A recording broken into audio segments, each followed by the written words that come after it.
Bismillahirrahmanirrahim. Assalamualaikum warahmatullahi wabarakatuh. Selamat datang di podcast Manajemen Strategis bersama saya Muhammad Tukman Hakim. Di pertemuan sebelumnya kita sudah membahas dan belajar bersama terkait dengan evaluasi suatu perusahaan, terkait dengan sumber dayanya dan tingkat kompetisinya. Nah, di pertemuan kali ini saya akan menyampaikan 5 strategi yang biasanya diambil oleh suatu perusahaan, dan ini bisa sebagai opsi dalam teman-teman ketika teman-teman berada di organisasi maupun di suatu perusahaan. Tujuan dari pembahasan ini kita melihat strategi apa yang kira-kira itu sesuai dengan perusahaan kita, kemudian terkait dengan competitive advantage, menggunakan biaya yang rendah, kemudian terkait dengan mengidentifikasi keunggulan, diferensiasi. Jadi produknya di suatu perusahaan itu tidak hanya satu, tetapi lebih dari satu kayak gitu ya. Kalau misalnya contohnya teman-teman kalau teman-teman di musim hujan biasanya dibutuhkan payung sama jas hujan kayak gitu ya.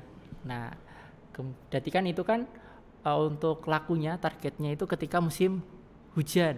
Nah, kemudian kira-kira kalau musim panas apa? Oh, terkait sama skincare misalnya contohnya sunblock kayak gitu ya, dan lain sebagainya. Dan itu bisa menjadi strategi teman-teman di dalam melihat, oh kira-kira diferensiasi produk yang cocok itu apa ketika barang itu laku, kemudian barang itu kurang diminati sampai laku di masa tertentu saja. Kemudian menjelaskan terkait dengan kira-kira best cost strategi itu apa, sampai low cost and diferensiasi strategi. Baik, strateginya ada 5 teman-teman ya. Yang pertama terkait dengan strategi biaya yang rendah. Nah, biaya yang rendah di sini bisa dari harganya. Biasanya kalau teman-teman melihat pengen suatu produk yang produknya itu irit di kantong kayak gitu ya, yang sesuai.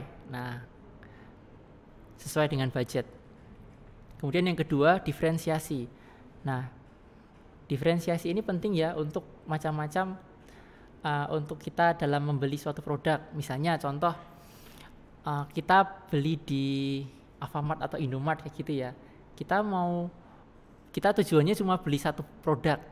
Kemudian ketika kita melihat ada produk lain yang menarik untuk kita beli, atau ketika pas kita di kasir ditawari, ini kak mau produk misalnya roti harganya baru promo murah. Nah, wah murah kayak gitu ya, sehingga kayaknya menarik juga gitu kita beli, kebetulan kita lapar misalnya.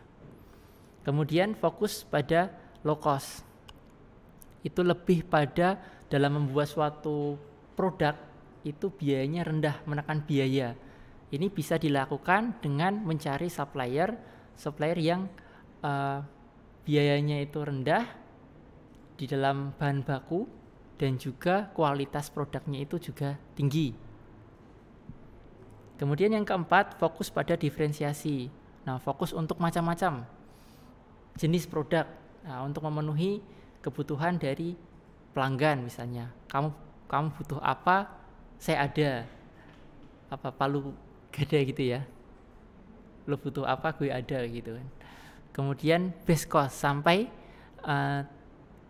teman-teman bisa menemukan kira-kira biaya yang terbaik itu apa gitu dan berapa.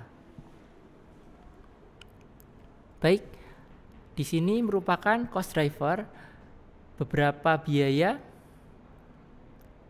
dalam penggeraknya. Misalnya terkait dengan kapasitas dalam suatu barang, kemudian supply chains, kemudian bargaining power, ada teknologi penggunaan teknologi produksi,